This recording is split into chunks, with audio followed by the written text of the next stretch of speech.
Hello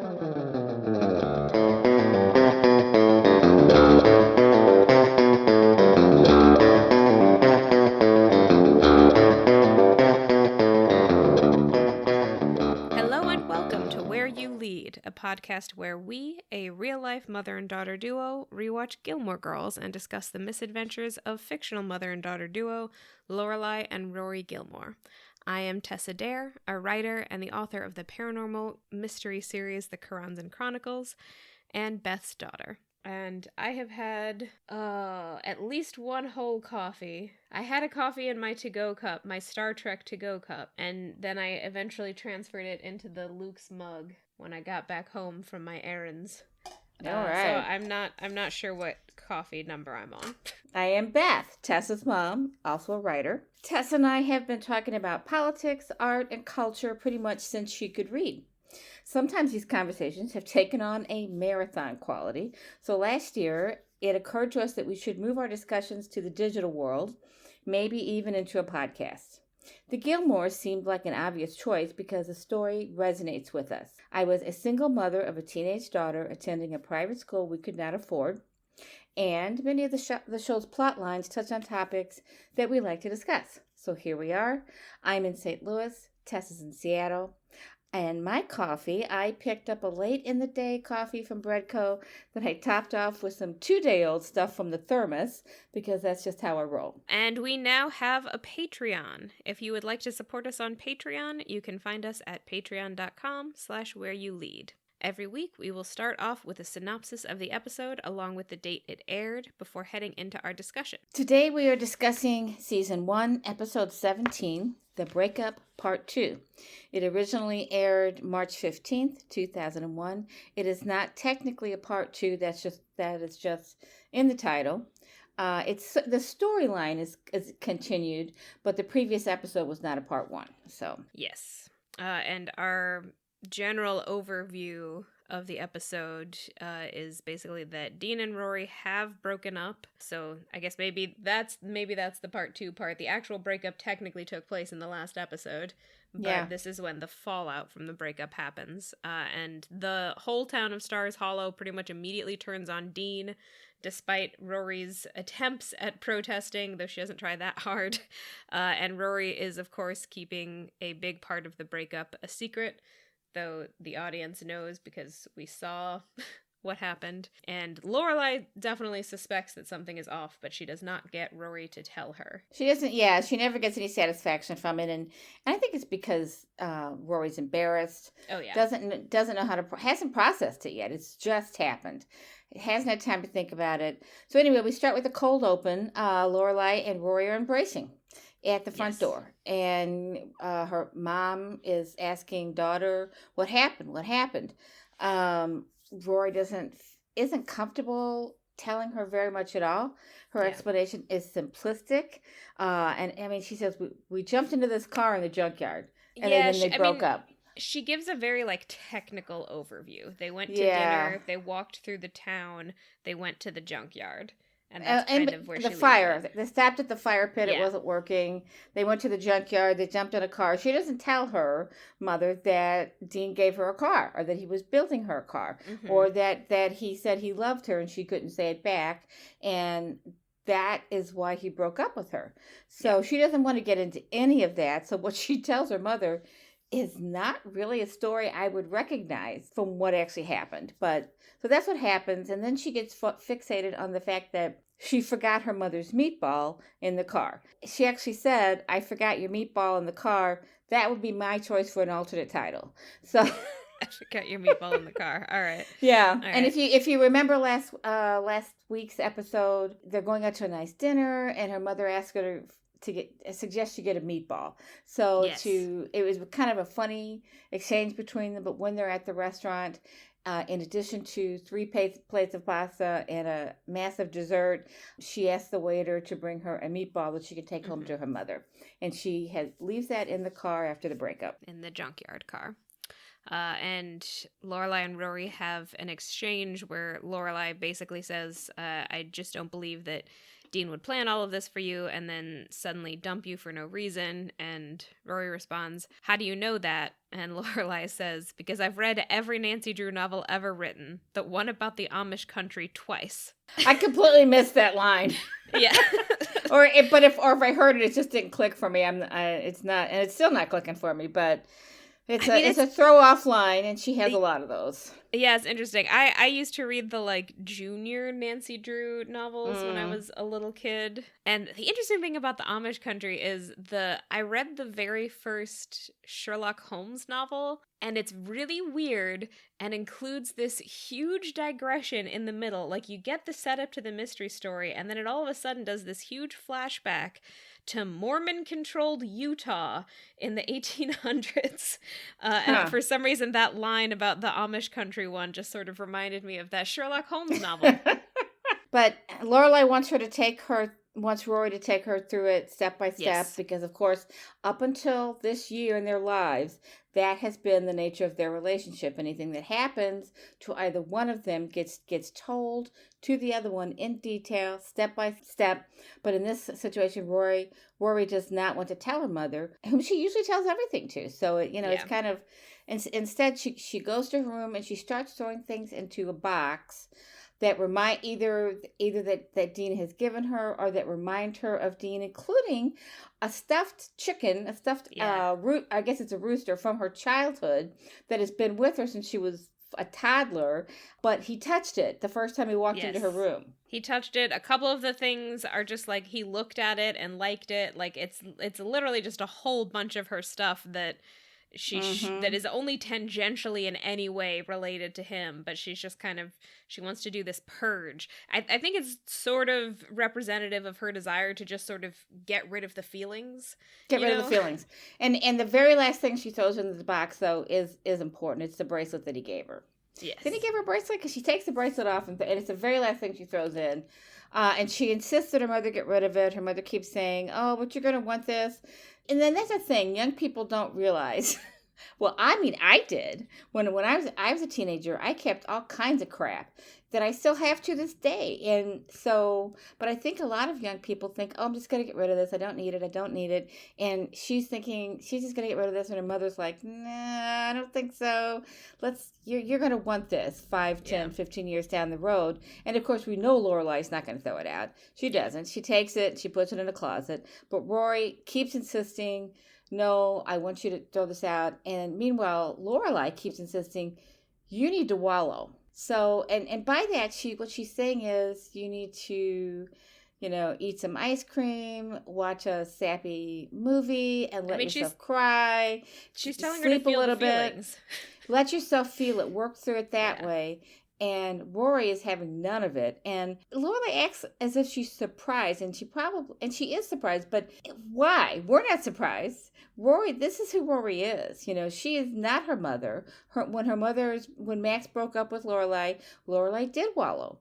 But that's not who Rory is. Although, no spoilers yet, but I mean, she does get to a point where she finally sees that side of it. But for now, she just wants to be busy. So I don't know that Lorelai is surprised so much as concerned. I think. Well, I think it's both, but yeah. Yeah. I mean, maybe she's a little bit taken aback by it, but I feel like the bigger feeling that's happening is concern, because Lorelai understands, having been through this kind of thing before, that the way that Rory's handling it is not gonna work long term. It's not gonna help her actually move past it. You can't just deny the feelings and have them go away. You do actually have to feel them and work through them in order for them to go away. And I think that is also part of Lorelai's decision to hide the box. It is a thing that comes with perspective, for sure. Like, the fact that Lorelai has been through this kind of thing before means that she knows that eventually you do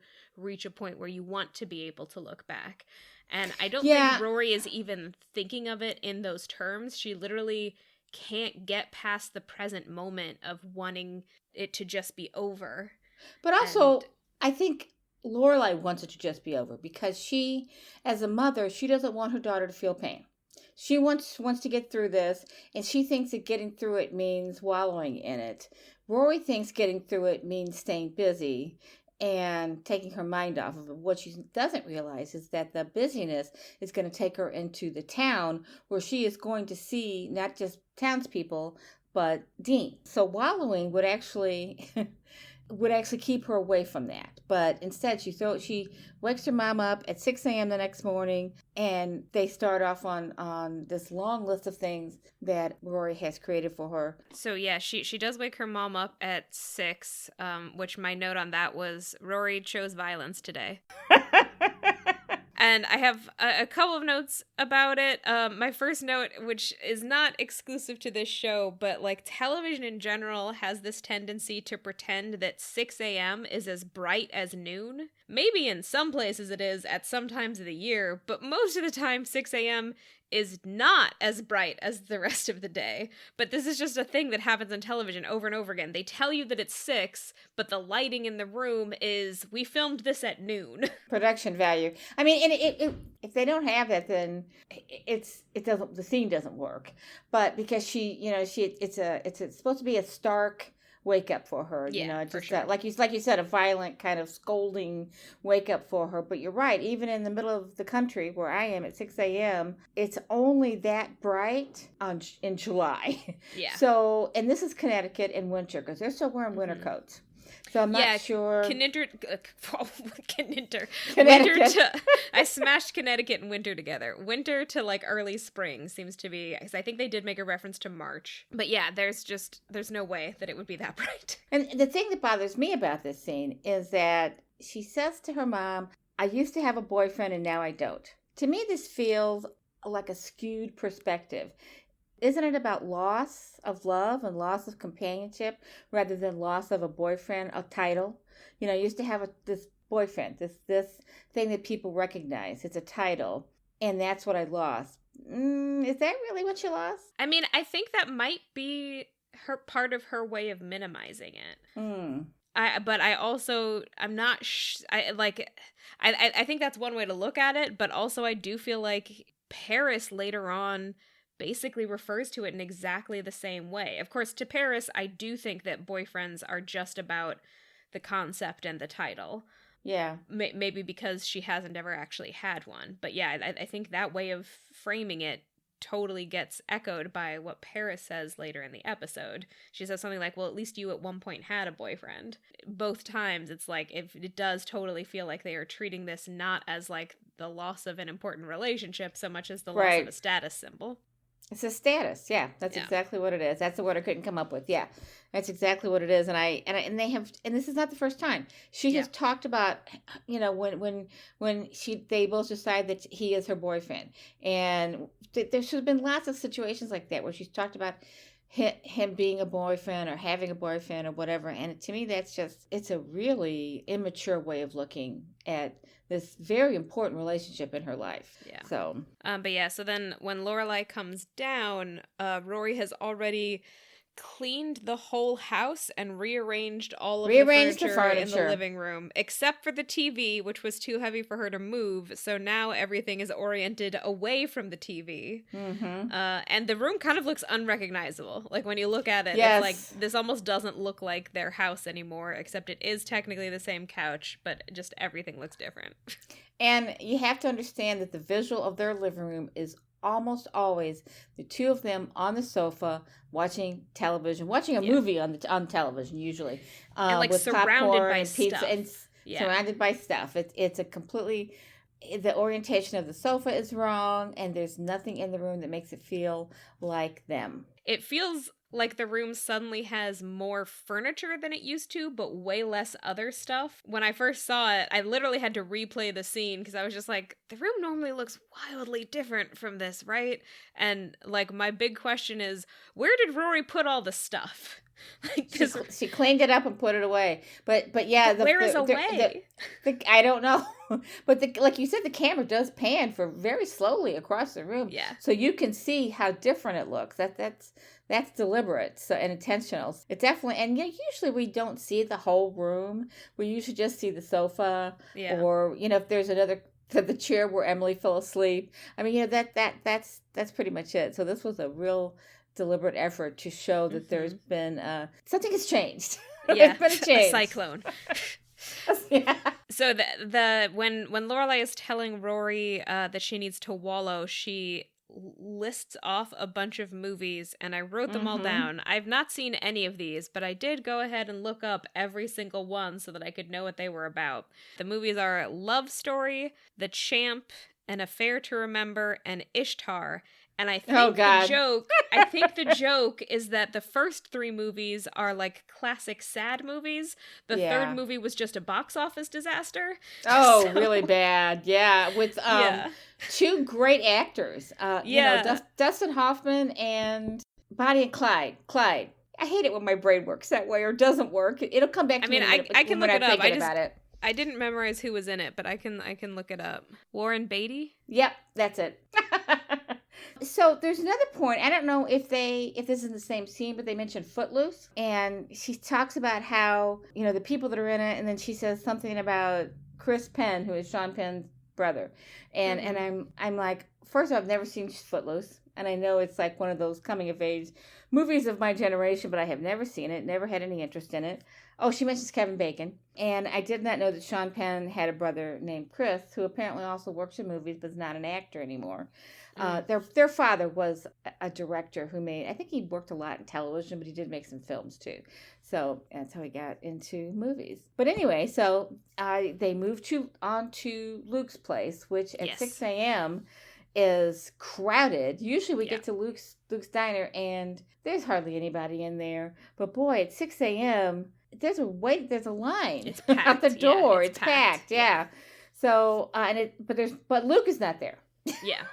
And it's packed with, like, actual extras. Normally when we go in the diner, there's, like, a couple of other people, and half the time they are characters that we recognize because we've seen them over and over again.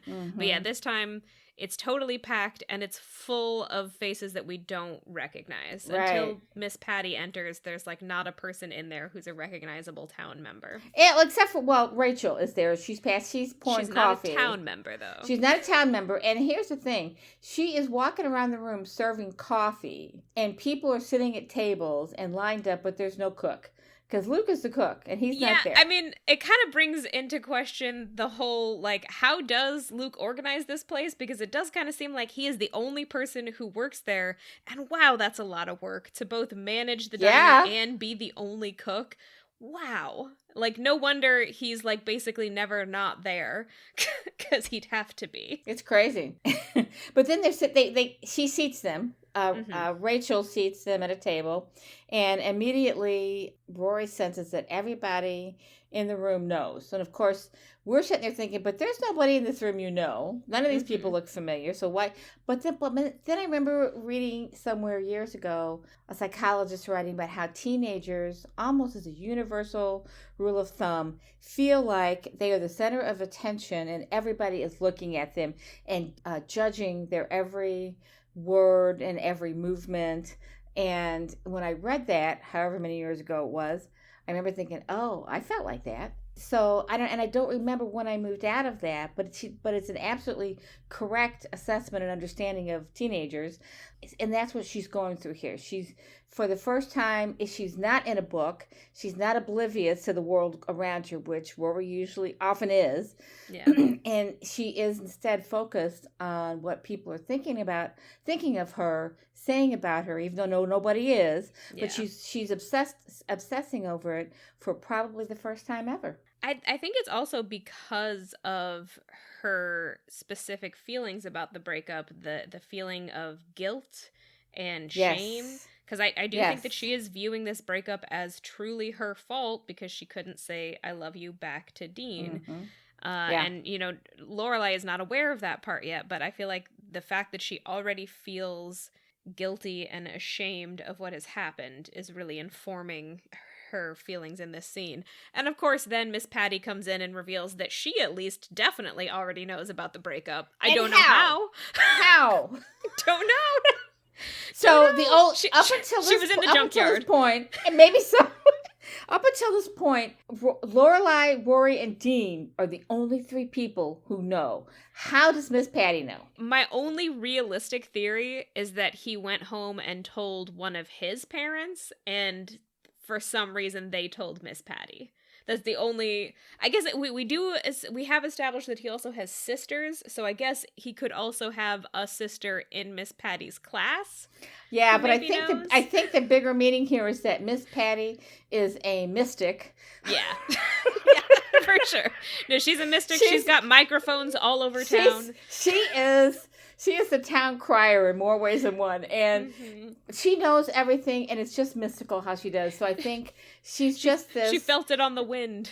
She felt it. She has ESP. So yeah, she just knows in her soul that these two have broken up, and we're not supposed to ask why. So she knows. And they have a sweet little conversation. She completely understands when Lorelai tells... She is the only one, by the way. She completely understands when Lorelai tells her now is not the time to talk to her about it. She says, absolutely, give her a hug for me. I'm out of here. Nobody else does that. Everybody else wants to take care of Rory, including the next person who finds out, which is Luke. And I have to say, I love Luke's reaction. He is so Rory's dad. And neither Lorelai nor Rory can ever see this. Yeah. But Luke is her dad. I mean, for all intents and purposes, he serves that role. He instantly gets mad. And then his anger, and it sets up the funniest scene I've ever seen in this. We'll get to it in a second. And I'm still just thinking about it. I'm starting to laugh. But before Lorelai can finish that conversation, she turns around. She tells them they want pancakes. She turns around and, oh my God, Kirk is at the table because nobody's listening. Nobody understands that you don't talk to the girl who's been broken up with. Well, and I feel like Kirk is also like decidedly already the least emotionally intelligent person in town. Oh yeah. And what does he say? He apologizes. He apologizes for not expressing his concerns about Dean sooner. Because Dean had evil hair. And because it's all about Kirk.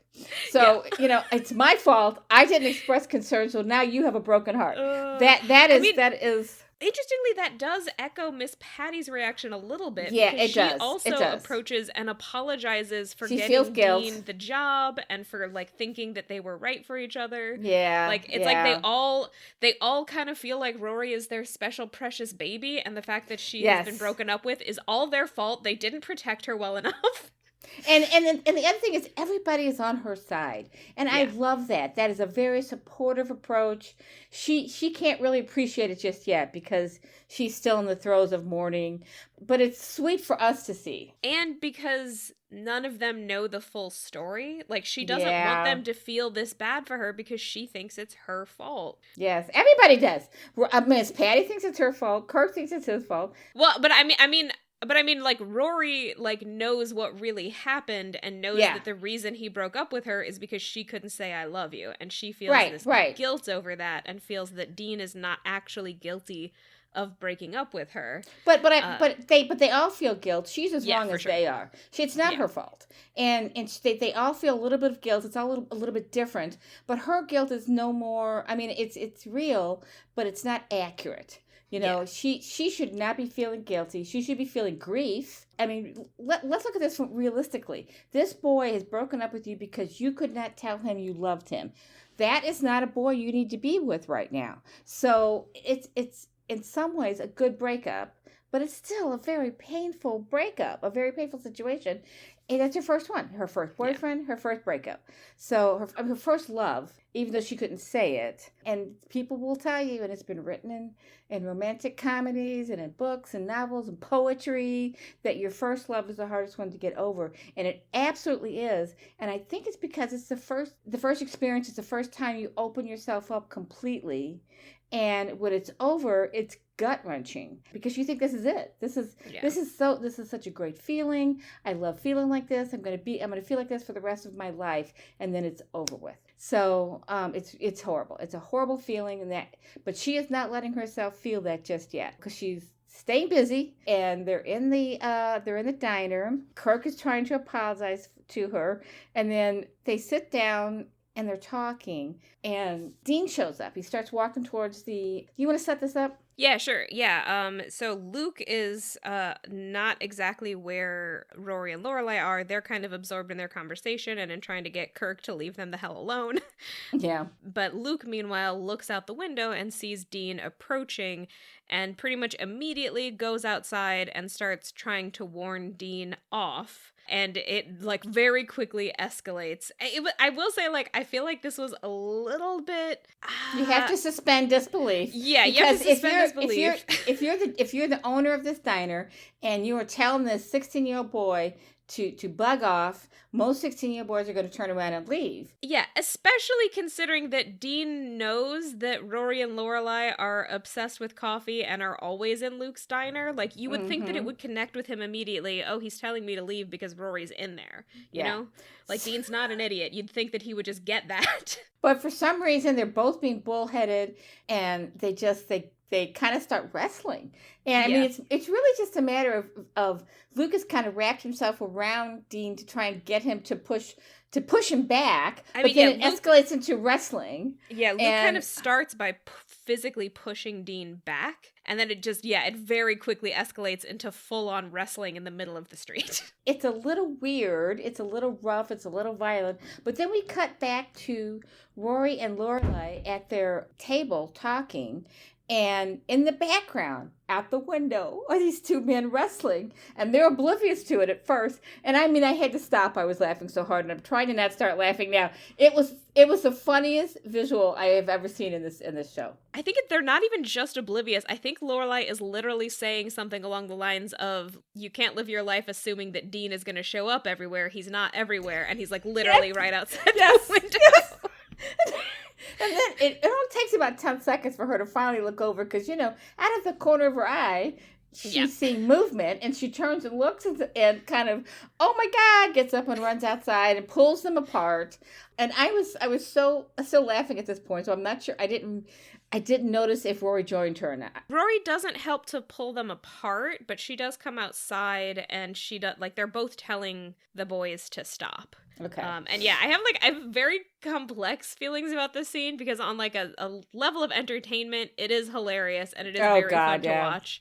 Mm-hmm. On a level of realism, I have an issue with, like, it just still feels weird to me that Dean wouldn't just like understand what was happening and walk away. And he's then bullheaded, though. He is a little bullheaded. Yeah. From a stubbornness standpoint, it's just like, as I was watching it, I was like, come on, dude, are you this dumb? But then my final layer of, like, realism issue with it is, okay, if I take this scene literally and, like, if this were something that happened in my life, I would be extremely disappointed with Luke. Like, really? He assaulted a teenager. Okay, like, he is the aggressor in this scene. Well, if I think about this, like, if I think about this happening in real life, Luke doesn't have the whole story, and he had kind of attacked a teenager. I do think he did it in a way that was not intended to cause real harm, but, like, one of them is the adult in this situation, and it's Luke. He should know better than to put his hands on Dean. Dean is a teenager. My feeling, though, is that it looks a little bit like a father-child thing to me, and I'll explain that. Also, Dean is just as big as Luke. I mean, he is a teenager. They're well matched. Physically, they are well matched, and he's not hurting him. He's just trying to stop him. So he's like wrapped himself around him. It is very funny to look at. It is funny to look at. And it's like they're pushing against each other. So it's like one wants to get in one direction and one wants to stop him. So it's very funny, and they're not really hurting each other. Although at some point, I think he has Dean's head under his arm. That's a little scary, but otherwise, it's a hilarious scene. Also heartbreaking because he's trying to protect Rory. That's what's going on here.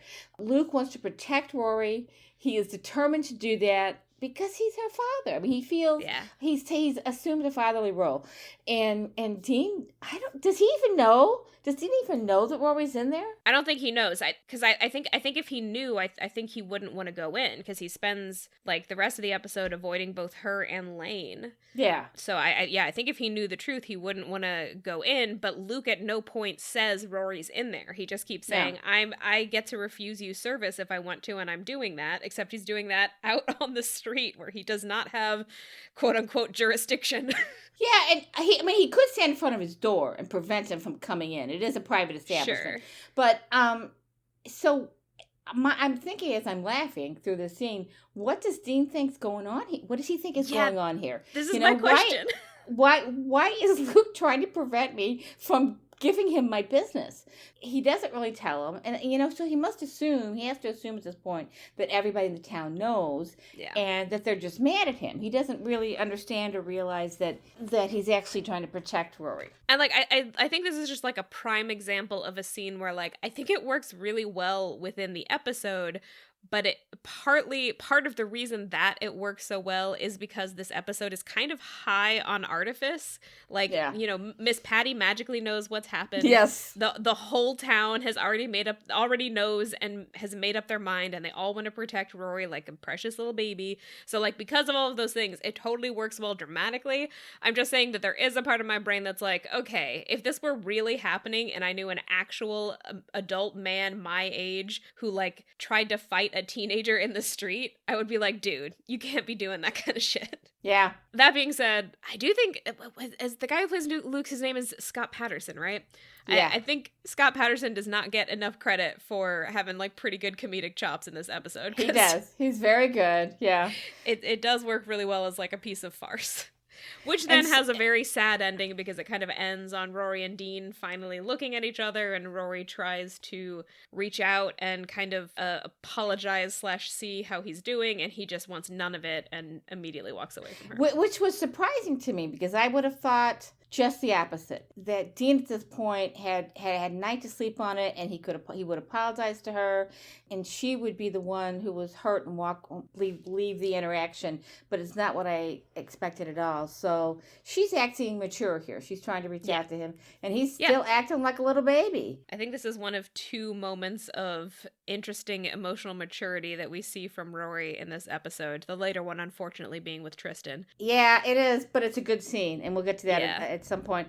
But yeah, I mean, like, I'm right there with you, and I feel like there is I think there's a couple of layers here. Technically, what happened is that Dean broke up with Rory. Rory and Dean, however, are kind of treating it like she broke up with him because she's the one who didn't say I love you, which Dean is taking as a full-on rejection of him, even though that's not how she meant it. And then I feel like the show kind of vacillates back and forth between, well, I think the show mostly is treating it like it's just sort of a tragic miscommunication. Which is maybe closest to the truth, but I am still of the opinion that I think Dean needed to not expect a return when he said what he said. I don't really consider this to be decent grounds for a breakup, unless it continued for a really long time. So here's two questions about that. This happens a lot in movies and TVs where one of the members of a couple, and I'm not sure I can even say if it's mostly men or mostly women, but one of the two people says I love you and the other one doesn't, and it destroys the relationship. So I've seen that a lot. I don't know that I've seen it in real life a lot, but at the same time, it's such a trope, really, that I think it influences the way media influences us sometimes. It influences real relationships to the point where real people may be afraid to express their feelings because, well, you saw what happened in Friends, or you saw what happened in this movie. They broke up because one of them said I love you first. That should never be this big of a deal. It should evolve over time in a healthy relationship, and it should never be this big of a deal. So that's one thing. I'm bothered that we see it so often in movies and TV, that they make such a big deal out of it. And yet at the same time, these two people are very young, very, very not mature. I don't want to say immature because that implies a negative, but they're maturing as we watch these episodes occur. They're growing up. Yeah, they have yet to get there. So is it realistic? Is Dean's behavior realistic, or is it something we have come to expect in movies and TV? That's hard for me to say, because I do think that this situation happens more in media than it does in real life proportionally. Because literally, as you were talking, I was like, I can think of 2 other shows from a similar era to this that had a very similar plot Yeah. line. The first one is Scrubs, which I will say, so in Scrubs, Elliot has a boyfriend at one point who mishears her. She has like a U2 CD. She's sorting her CDs, and when she picks up her U2 CD, she says, I love you too. And he interprets that as her saying, I love you to him. And it does sort of cause their breakup, but it causes their breakup because they have other issues. Like, Yeah. him thinking that she said that starts to make her feel really suffocated, and it kind of highlights something that I had already noticed as the episode was going on, which is that every time they interact, he was telling her what to do or how to behave. He was just like super controlling, and then the I love you thing made her feel even more controlled. And then the other example that I can think of is in that 70s show, Donna says I love you to Eric, and he responds with I love pie, I think. And I actually feel like that show is the one that handled it the best, because Donna doesn't care. Eric starts freaking out that he said I love pie, and he spends the whole episode getting to the point where he can say I love you, but when he finally says it, Donna says to him, I wasn't saying it to you so that you would say it back. I was saying it because that's how I felt. And I feel like that's how you should treat it. Like, you should. Yeah. I think I probably said a bunch of this last time too, but like, you should say it because that's how you feel, not because you're viewing it as a transactional thing where you put in an I love you card and you get an I love you card back. Like, Yes. I think it's used a lot in movies and TV because the actual progression of a relationship can be pretty boring. So this throws drama into it. And, if you just keep seeing these guys sitting on a bench and kissing or whatever, it's not, doesn't make for drama. So you've got to throw some tension into it. But I will add to your 2 examples of the one time I saw this happen in a movie, actually. And I just had to look it up really quick to confirm which movie it was, where it actually worked really well and was executed the way I think you should do in real life. Maybe it doesn't always happen in real life. But anyway, Shirley MacLaine and Jack Nicholson, I believe it's Terms of Endearment, because I think they made a second movie together. Maybe there was a second Terms of Endearment. I mean, there was a follow-up to it. There was a, what's that called? Sequel? That's it. There was a sequel. So it might have been the sequel. I'm not sure which one it is. But there's a scene.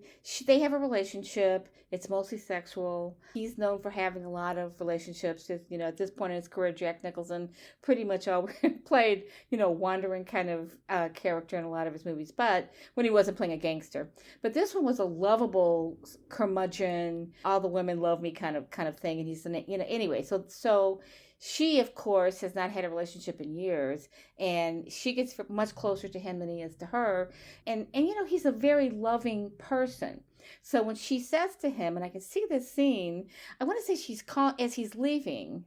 She kind of turns around and calls to him, I love you. It's like down the street or something. I may be misremembering, but he kind of turns around and with his signature Jack Nicholson smile, sinisterly, attractive smile, he kind of says, I love you too. And he, that he means it, and yet he doesn't. He doesn't mean it the same way she means it, but he does mean it. He loves her. He loves all the women in his life, but he just can't stick with one woman. It's not his personality. So, but he does love her. So it's not a lie at all, his response. And the thing is, in a lot of situations, if you're afraid of hurting somebody's feelings, if you're mature, it's okay to say, I love you too, because maybe you do, and maybe you don't, but it's better to say that than it is to hurt the person unnecessarily. But we are talking about teenagers here. Yeah. And they have never been in this situation before. And really it's not only not Rory's fault, it's terribly unfair of Dean. I just want to stress that he knows this is her first relationship.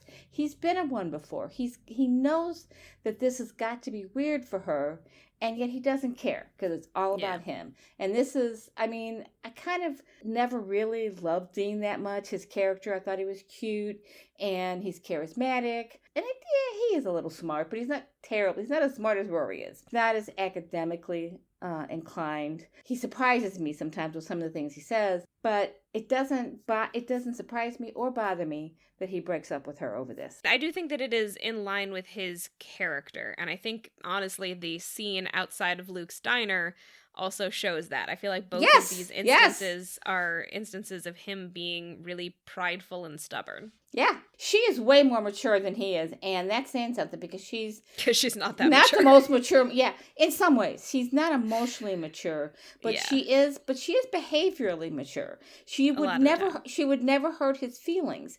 That's a really important thing. She is trying to find a way in that car scene to respond to him without hurting him. She just can't, and that's her primary motivation in that scene is, how do I address this? How do I answer without hurting him, but without lying?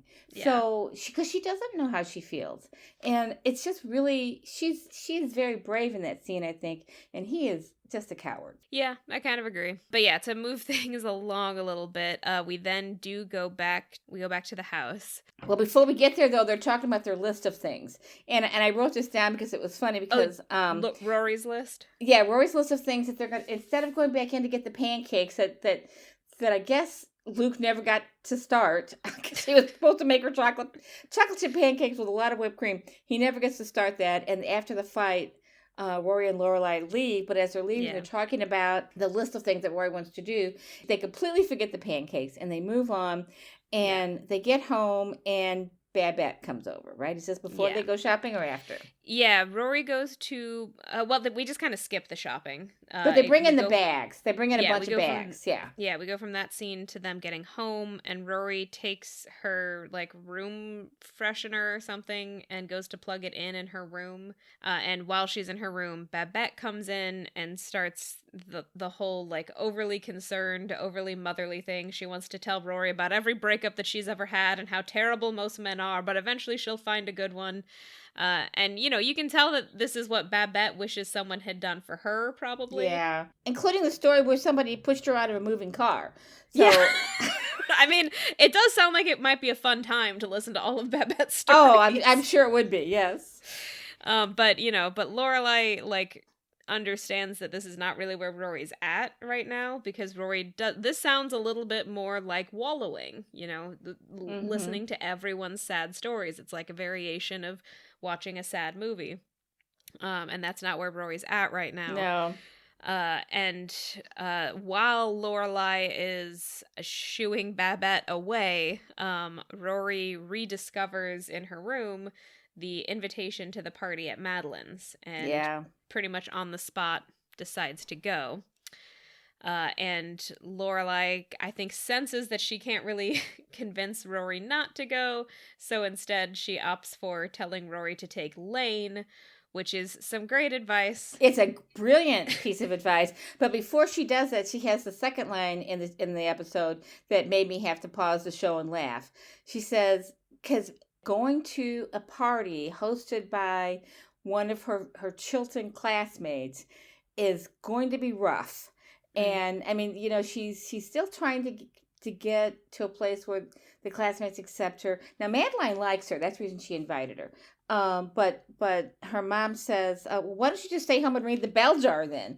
And, because the bell jar is about depression and suicide. I had to stop and laugh at that point, because that is exactly what I was thinking too. Really? Do you want to just put a knife in your heart? You want to go socialize with these awful, awful people? Okay, with the fine. Mean people. Yeah. With the mean people. But taking Lane is a great idea. It's a friendly face. It's a wonderful idea, and I'm glad she suggested. So well, and Rory's desire to go to the party is just a continuation of her trying to keep herself busy. Stay busy. She can keep herself busy 24/7, and then she will never have to feel the feelings. So this is kind of her newest project to do that. But she is into the Lane idea, so they have Lane over, and Lane and Rory are getting ready together, and this is where I wrote down my alternate title for the episode. Lorelai has a couple of good lines in this scene. She does tell Lane, "Don't argue with her or you'll find yourself the owner of 3 garden weasels." Because apparently that's one of the things that they bought on their adventures that day. Garden weasels, which I didn't even know were a thing. And then she also tells them that they need to open a sock drawer while they're at the party. because rich people have hilarious sock drawers. How does she know that? And why would Because she she even... was a rich person.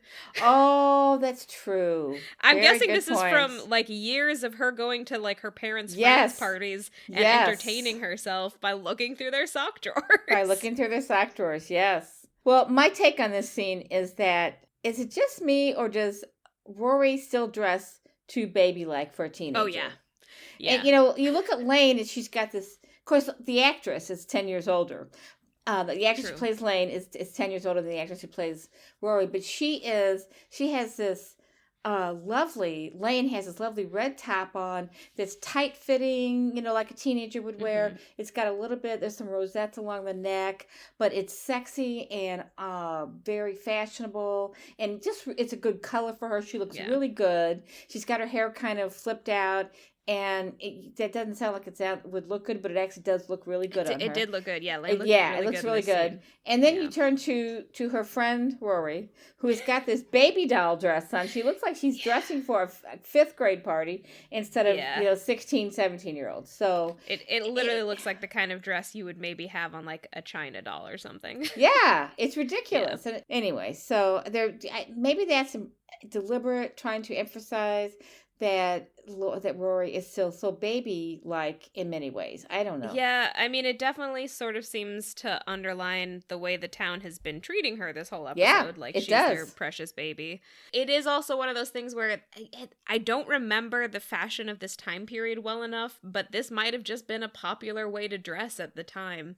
Because it does look kind of familiar. I do think I saw some things like this. I don't think I ever wore anything like this. Yeah. Because I wasn't really into that kind, especially that sleeve. The sleeve is like a really short, like slightly puffy sleeve that just to me reads as pure baby doll clothes. It's a baby doll look, and that has come back into fashion in the last couple of years too. The puffy sleeve where goes at the shoulder. Different though.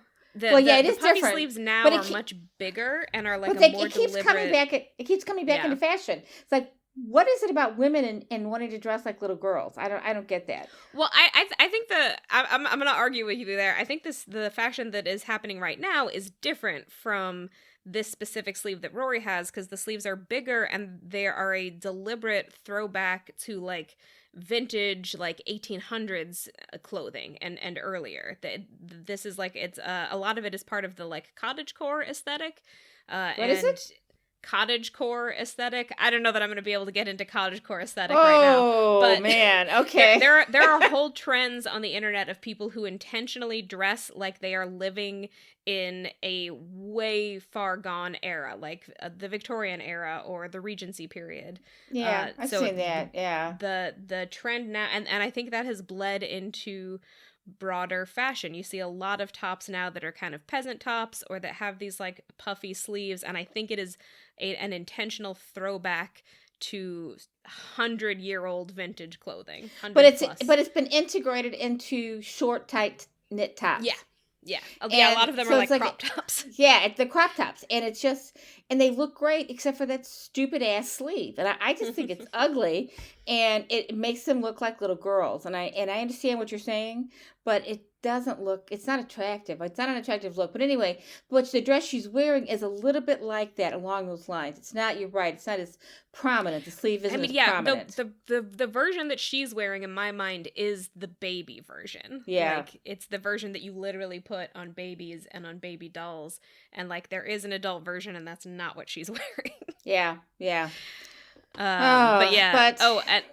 Then we also, during this scene with Lane, Rory comes across the cornstarch that she accidentally stole when Dean first kissed her, which is, apart from the bracelet, probably the biggest memento of their relationship. Yeah. But Lorelai also takes that away from her and goes to put it away. After Lane and Rory leave, Lorelai goes to put it away and rediscovers her own box for Max. It's got the book in it, the book that he gave her or loaned to her. We were not really sure, but she grabs the book And I'm not really sure at first what she's doing. She gets dressed. She goes over to Suki's house. So we have a delightful scene with Suki and Jackson. That is hilarious. Where Jackson is trying to cook her a meal. But, oh my God, you cannot cook a meal for a chef who is as controlling as Suki is. So they're going back and forth to the point where Suki doesn't even hear Lorelai at first. But anyway, she finally calms down. She sits down and Lorelai says, "Can I borrow your car?" And we still don't know what's going on, but she borrows the car and drives to Max's house.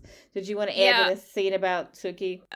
Jackson, at one point, Jackson pops his head out and basically, like, escalates with Suki by saying that he is also going to clean up afterward. Yes! And then she reminds him that she has a chart by the dishwasher that will show him how to put stuff inside. And I related to that. Yeah, I did too, except that if he's willing to clean up, just let him. Yeah, so we get to the next scene, and I have multiple very important notes about the music in the next scene. The rich kids are once again playing Beck at their party. The song as we enter. But that's not all. We also hear Elvis Costello later on. I said I had multiple notes. Okay. So the first song is Beck. It's Where It's At, but it's the song that my brain refuses to call anything but two turntables and a microphone. That's what it is. That's what it is. Yeah. Okay. That's not what it's called, but it's called is Where It's At. I know. But that's what it is. That's how everybody knows it. Yeah. So they play that song. At one point, they're playing Outcast, and then it goes to Elvis Costello's Every Day I Write the Book. Every Day I Write the Book. One of my favorite of his songs. A great song, but as my own school's resident Elvis Costello fan, I have to tell you that was an incredibly unrealistic part of the episode. Yeah. Teenagers in this era who were not named me were not listening to Elvis Costello. I was the only one. I was alone. If they were, it was Allison, which would have been a much more realistic song to play at this party. Yeah. I mean, interestingly, during the period that I worked at an unnamed big box chain store, they actually had several Elvis Costello songs on the playlist that they would play. But when I was in high school, I was the only one I knew. I was in a grocery store one time. Now, when I was growing up, the music in the grocery store was just like the elevator music. It was all music, and it was just awful. But one day, I was in the grocery store, and I found myself singing along to Van Morrison. And I was probably in my 30s. I wasn't that old, maybe 40-ish. All of a sudden I realized I'm in a grocery store and I'm singing along to Van Morrison, who was coming out of the speakers in the grocery store. I stopped in my tracks. Thought, what the hell is happening in this world? Van Morrison in a grocery store? So things have changed, and I have to assume that a lot more people know this music than you and I assume do. Maybe, although it also occurs to me that if they're playing it in a grocery store, it could actually mean that whatever music they're playing is just like relatively cheap to license for where they're playing or it's somebody has created a playlist and sold it to grocery stores. That's what I assumed at the time. So Lane and Rory show up at the house. Lane is kind of blown away by how big the house is, and it is big. It's way bigger than her grandparents' house. So yeah, and it's in like the number of rooms that are implied goes way beyond like what we see. But what we do see are giant central entertaining rooms, a room with a pool table, a room with a piano, and the room with the piano has almost no one in it, so it's like that one must be so far off of the main party that no one has come in here. And somebody calls it's like a teenage Sodom and Gomorrah. I forget who said that, but that's what it felt like. I think Lane says that. Yeah. She asks Rory, "Is this what your grandparents' house looks like?" And Rory responds, "No, I mean it's big, but it's not this Hearst Castle-y." Yeah. Which implies that the rooms go on and on forever and that it's kind of labyrinthine. And then Lane does say there should be a tour guide or a map or Robin Leach or something. I had to look that up, but apparently Robin Leach was a British journalist. He had a show on for a long time, actually. I was surprised at how long it went. Lifestyles of the Rich and Famous. Oh, that makes sense. Yeah, you've probably heard of that. I never saw a single episode, but I saw all the SNL jokes about it, and I think there was actually somebody on there at one time who specifically did Robin Leach, and that was my reference for Robin Leach was Saturday Night Live. So yeah, he's been made fun of more than, I've seen people making fun of him more than I've ever seen the actual show. But I guess it was a show where he went into people's homes and interviewed them and showed their houses. And this is the 90s, I think. So, yeah. Are you finished with your notes? Because I have a few too, but go ahead if you're not. I was just gonna say, they do see Madeline, and Madeline is pretty excited to see Rory there. They don't talk for very long, but like Madeline sees her and she's like, "You came!" I guess I just mainly want to say that like I kind of love Madeline. Louise is still horrible, but Madeline is kind of adorable. She's very sweet. At some point in here, there's kind of the camera pulls back and shows how big the room is, how many kids are in this room. And I was surprised. I thought, is the whole school there? But then all of a sudden, a black person walks across the screen. A young black woman, in fact. Yeah, and I was like, wow, I wrote it down. A black person walked across the screen. We never see black people in this show. So, but then the two friends, Madeline, and what's the other girl's name? Louise. And Louise has to convince Madeline to go make out with the boy because Madeline is so fixated on Rory. Through what's happening. What's going on here again now? What are we going to be doing with the boys? Yeah, they're going to the... And of course, Paris has one of the best lines of the night. No glove, no love. I mean, she says, so that the exchange that happens is Louise starts like using innuendo to hint that they're going to go make out with these boys. And Madeline's like, no, I want to stay here. And Louise says, Madeline, you are not confused. Think, process, focus. And then she goes, oh, and they start to walk off. And that's when Paris says, no glove, no love. Yeah. Louise kind of shoots back at her, lovely.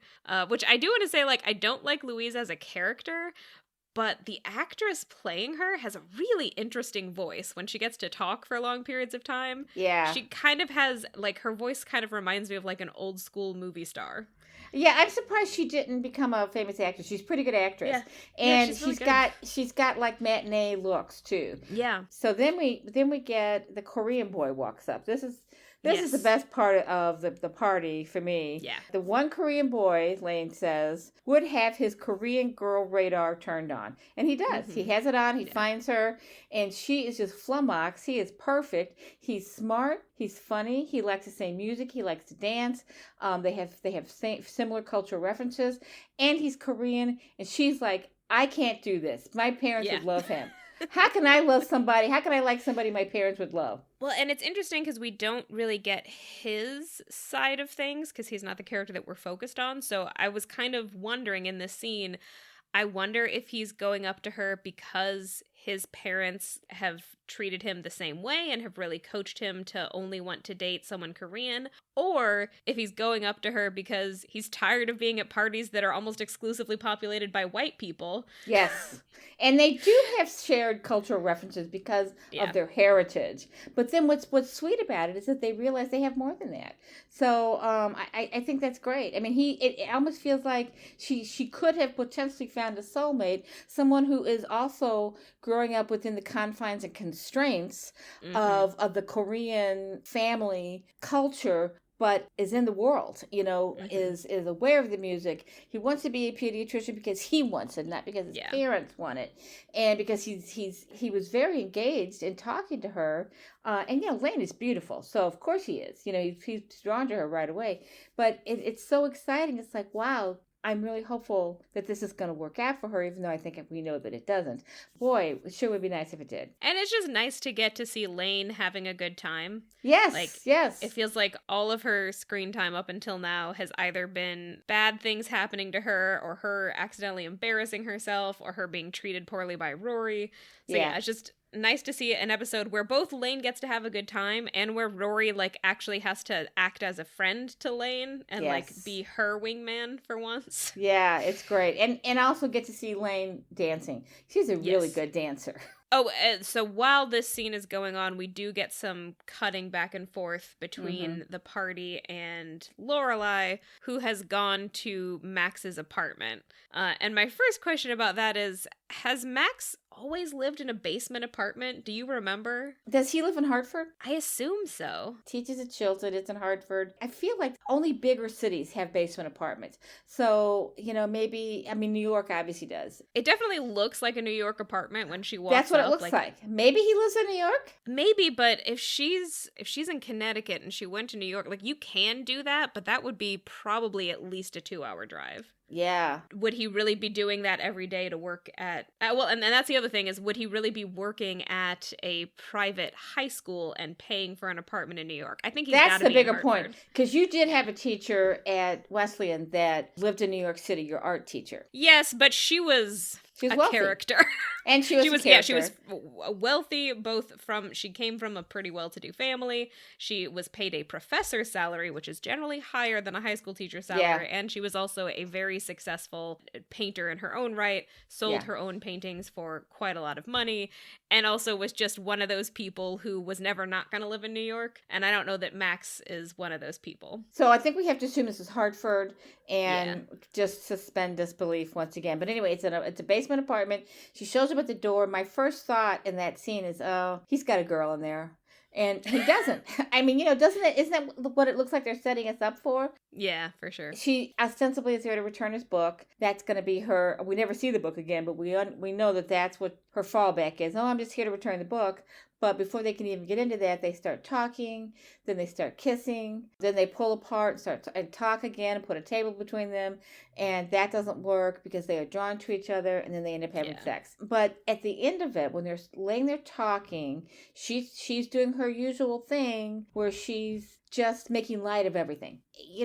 She's the one that wanted Rory to wallow, to actually give herself some time to grieve, and yet she herself avoids honesty and discussions and relationships with the people she needs to have them with. She avoids it like the plague. So she's making light of their relationship. I guess we're never going to see each other again. This was a one. And he's like, no, I want this to continue. We have to figure out a way to make this work. And then he gets her attention, and she takes off with that. And she realizes, you're right. We have to find a way to make this work. And that's where we leave that.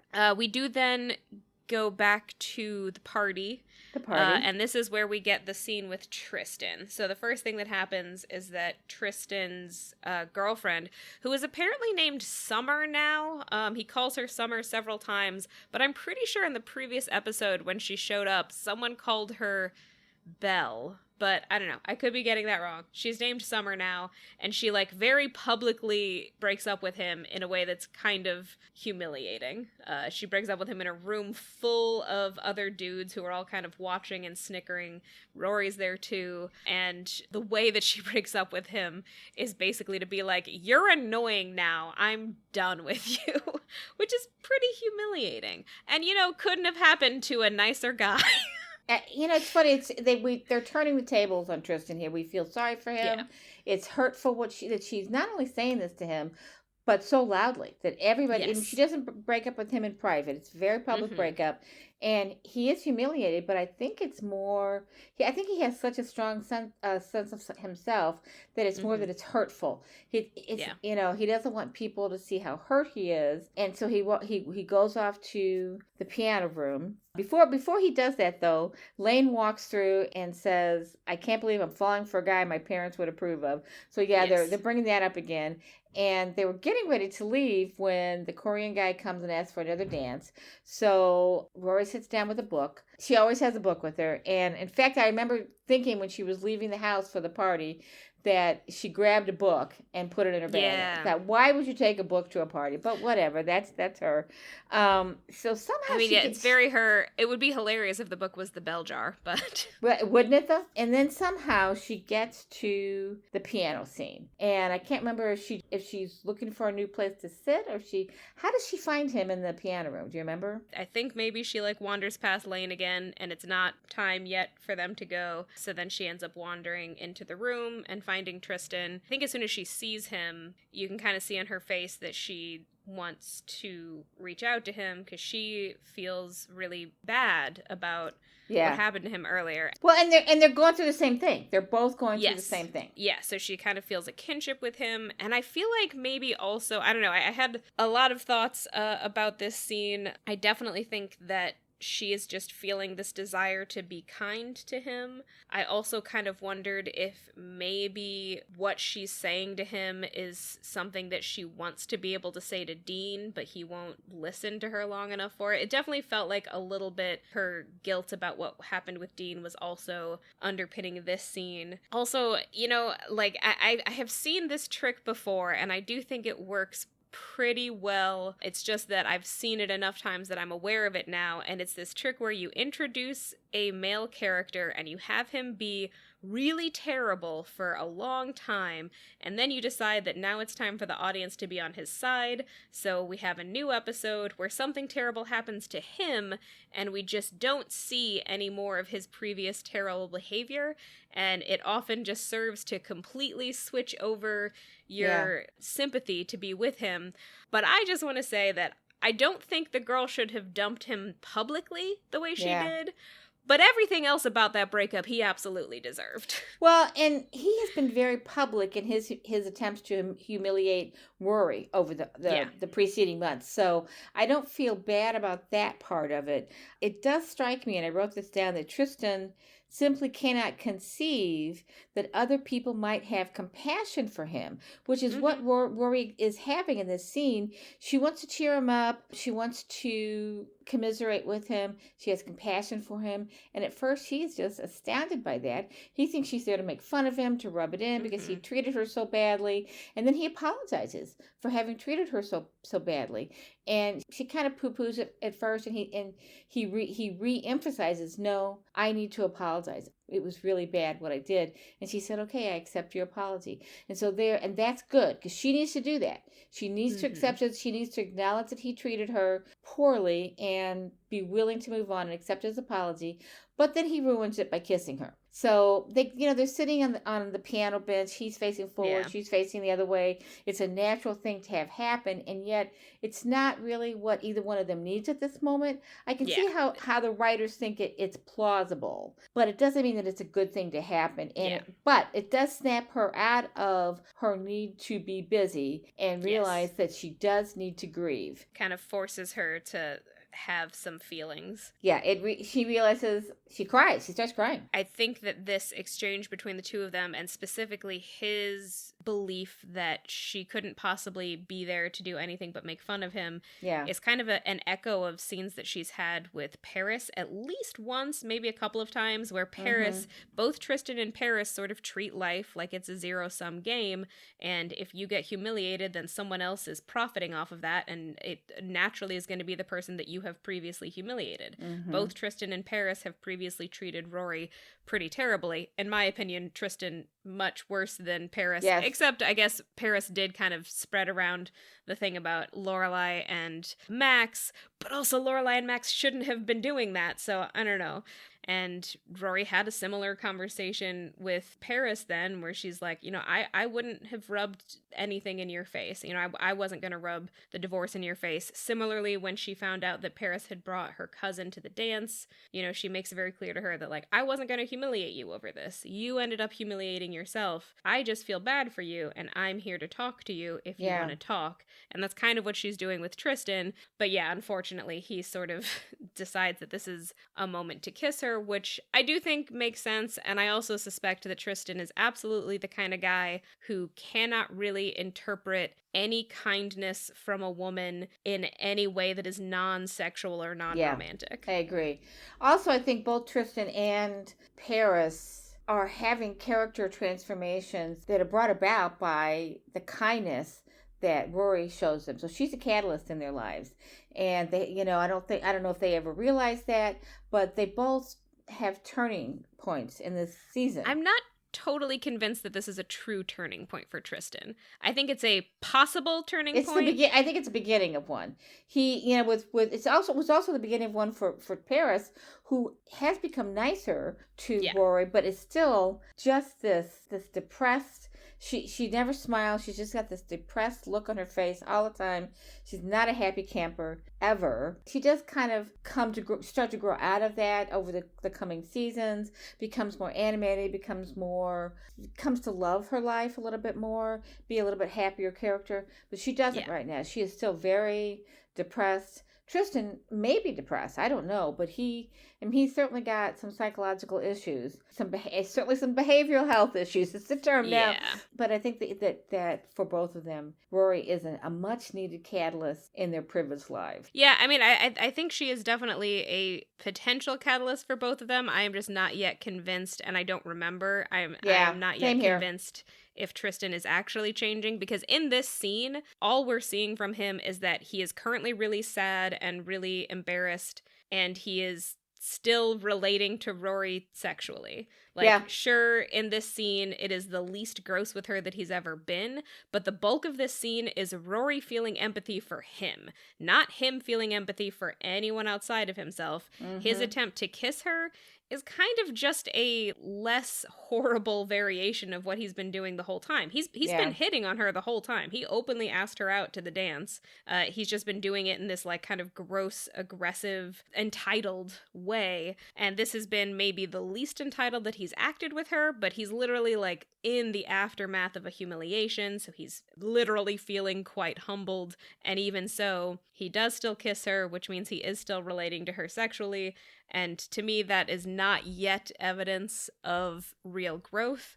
Whereas Paris, we have actually seen her enjoy herself when she wasn't expecting and like truly reach out to Rory multiple times. You know, not in a huge way, but like we've seen real change. They've connected. In Paris. In that movie theater scene. They definitely connected. They both were enjoying the movie on an in an intellectual and emotional way, where the other two girls. Was it? I thought it was. Oh, concert. Yeah, it was a concert. Yeah, it was Bengals. Bengals. The Bengals. Why did they think it was a movie? Did they go to? They didn't go to a movie together. It was just a concert. Okay, so but they're enjoying it together and they're kind of on an even keel with each other at that point. And the other two girls go off with the boys.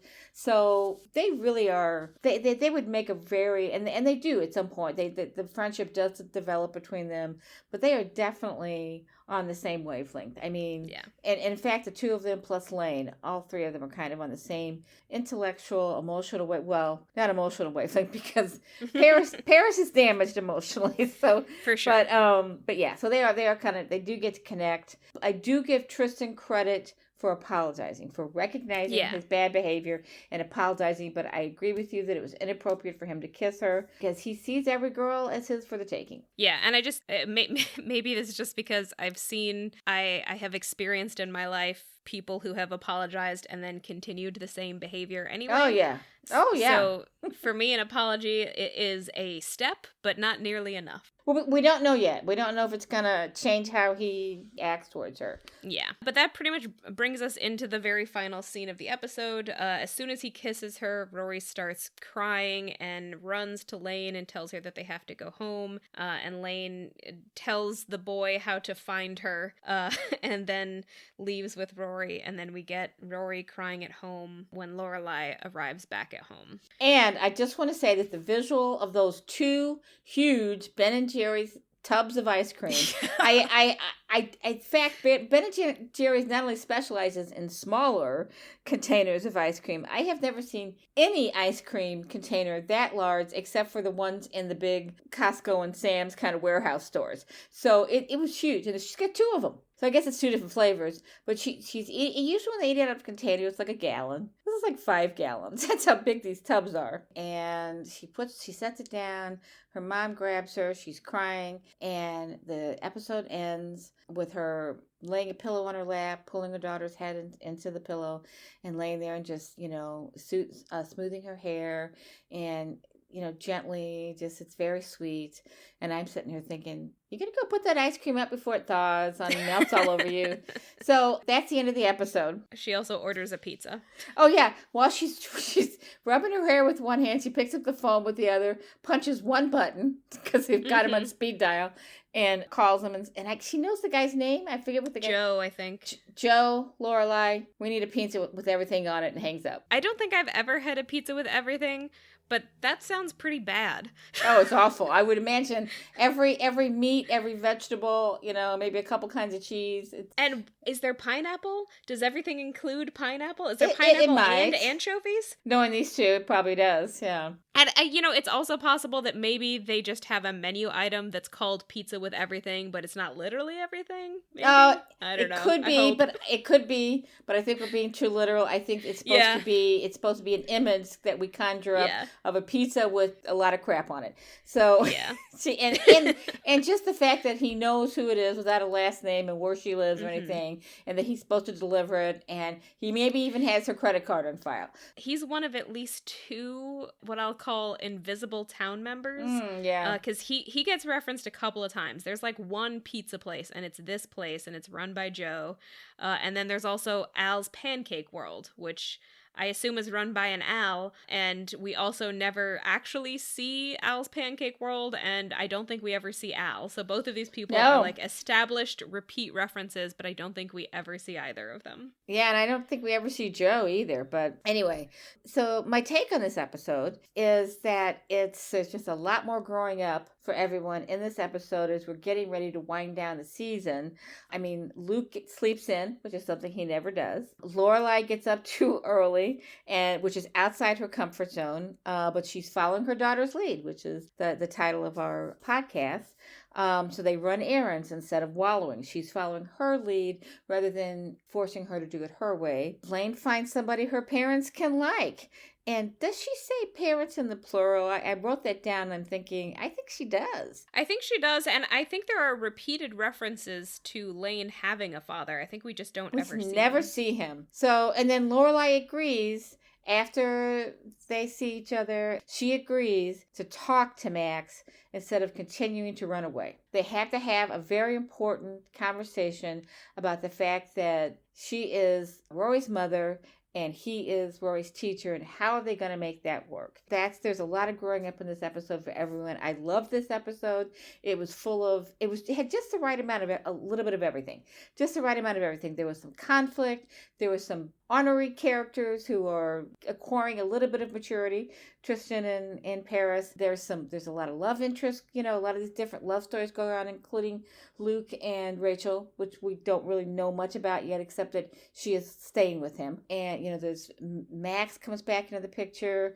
Dean leaves the picture, presumably for forever. I'm not sure. I don't remember the series going forward. There's a lot happens in this episode, and it's like we can go 3 or 4 episodes with pretty much nothing happening, and then all of a sudden everything happens in this one episode. It's definitely putting us on a trajectory to end the season because it's setting up a lot of stuff. So it was a good episode. I liked it, and it was funny. It was witty. It was emotional. There was a lot of pathos in it. It was emotional. And I thought it was a very well done episode. I didn't see any continuity problems except for them calling her a 16-year-old. Yeah, I would actually say I'm a little bit impressed with the continuity because Madeline did invite Rory to the party in the previous episode. So they're following through on a very tiny little thread there. Well, and I think they just take on too much with the continuity stuff. They try to, they mention the day, they'll mention what day it is, and then not stick to that timeline too often. But in this episode, they don't do that. So they're not taking on too much. It's not too much to unravel. It's not a parent episode. The parents aren't, grandparents, they're not in the episode at all. It's not exactly a school episode because nothing at Chilton, but there are Chilton people in it. So it's mostly a town and a Chilton episode kind of. Anyway, it's a very good episode. I thought it was one of the best ones of the season, probably. What about you? Boy, it's hard for me to say like best of the season, but I did think it was really good. Yeah, it was a really entertaining episode. It was one of those ones where I got caught up in watching it instead of and forgetting to take some of my notes. So I have to like go back and rewatch and take my notes. So yeah, I do think this is one of the better episodes. Yeah, I think I've said this before. So this is not actually the last that we see of Dean. Minor spoiler, but he is still in the show for a little bit. I think I mentioned this in that damn Donna Reed episode. Dean is not my favorite character, and I think we have already hit the point where I'm going to be more and more critical of him. He's just not very deep. I think he's a good representation of a teenage boy, and here's the thing. If there's a demographic of people that I unilaterally hate, it is teenage boys. Yeah, except for your brother. He's not a teenage boy anymore. No, but when he was a pretty good teenage boy. He was a little bit better than this. But, true, but I was also in college for a lot of that, so I just didn't really have to deal with him very much as a teenager. In my mind, he went from child to adult. Well, in my mind, he didn't. I went through all that with him on a daily basis, and he was a much better person than Dean is. Much more interesting, much deeper, much more sensitive. Dean is a cute boy who is used to getting his way. And he is a typical, he's not macho, but he's very traditional. He's a little macho. Not like super macho, but a little. Well, he does play football. He's a football player. Oh, and that's a thing. Aren't they having football practice and they can't go by the school? Yeah, we kind of skipped past this, but yeah, there's a part where they're trying to figure out how they're going to get to Luke's. And So there's a continuity problem. It's not official. It's not official football. He plays, and it might be soccer. He plays a sport with his friends that happens to be at school. Because football is a fall. It's also I think it's the weekend. It's not like a school thing. They're just It's just they're just playing there. So anyway, so he's that guy. So you were in the middle of giving your summary. Sorry, didn't mean to interrupt. I know Dean wasn't really the focus of this episode, but I think this is kind of my issue with this little bit of the plot, is that so much of it feels focused on Rory feeling guilty, and I just don't think she should feel guilty. I don't think Dean should have broken up with her. I understand why he did it in the moment, but I kind of feel like, she didn't owe it to you to say I love you on your timeline. If you're going to say that to someone, you really need to be prepared for them to not say it back. I just feel like he kind of has the wrong attitude about it, and I understand that his feelings are hurt, so I don't think this is unrealistic. I think he's being a realistic character, and they're absolutely plausible. People who would respond this way. I just think that he's wrong. Nobody owes you any particular response to anything that you say to them. Mm-hmm. And if you put yourself out on a limb like that, at a certain point you just have to accept that you might not get it returned in exactly the way that you wanted. That, dear listeners, is all for today. I'm Tessa Dare. You can find me at my website, tessadare.com, where you can sign up for my email list, or you can follow me on Instagram at author.tess.adair or on TikTok at author.tess.adair. And if you want to support us on Patreon, we are at patreon.com/whereyoulead. And I'm Beth Von Barron. You can follow me on Instagram at STL_writer_Beth, or sign up for my weekly Substack email, Saturday Morning Musings, at stlwriterbeth.substack.com. This has been Where You Lead, our fun and witty podcast about the Gilmore Girls from the perspective of a real-life mother and daughter. Thank you for listening. We hope you enjoyed it, and we'll tune in for our next episode in 2 weeks. See you then.